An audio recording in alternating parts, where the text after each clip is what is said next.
ফজরের নামাজের সময় মসজিদ খোলা ছিল, আপনি আসেন নাই,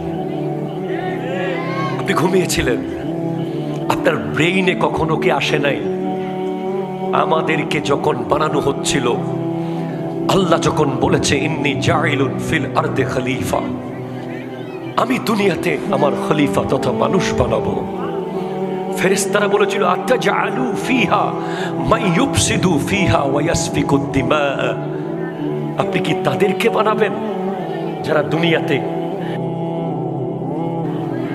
দুনিয়াতে আপনার বিরোধিতা করবে, তাদেরকে বানাবেন?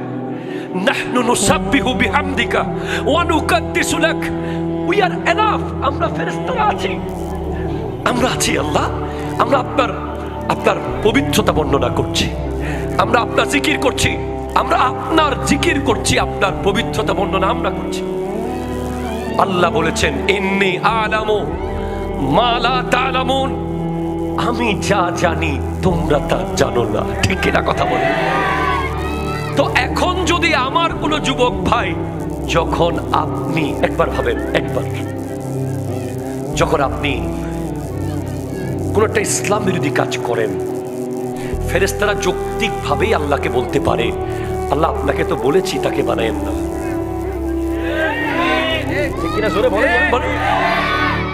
আমার মন চাচ্ছে যে আমি একটা মিনারেল ওয়াটার একটা ফ্যাক্টরি দিব। হুজুর আমাকে বলছেন জয়নাল তোমার কাজ এটা না, তুমি পারবে না। পরে আমি তারপরে বানালাম। এরপরে এই পানি খেয়ে মানুষ যখন পেটে অসুখ হচ্ছে, হুজুর তখন আমাকে যৌক্তিকভাবে বলবেন তোমাকে তো আমি মানা করেছি। ঠিক কিনা? জোরে বলেন। আল্লাহকে ফেরেশতারা যৌক্তিকভাবে বলতে পারে যে আল্লাহ আমরা নিষেধ করেছিলাম।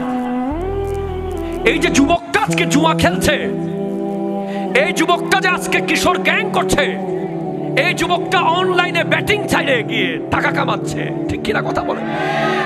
এই যুবক আজকে ইফটিজিং করছে, এই যুবক আজকে নামাজের টাইমে রাস্তায় দাঁড়িয়ে দাঁড়িয়ে সিগারেট খাচ্ছে, এই যুবক আজকে সোশ্যাল মিডিয়ায় গিয়ে টিকটক করছে। আমি না মানা করেছিলাম আল্লাহ আপনাকে? হয়তো ফেরেশতারা আল্লাহর শান ও আজমতের কারণে বলবে না, কিন্তু আমরা কেন সেই সুযোগ দেব?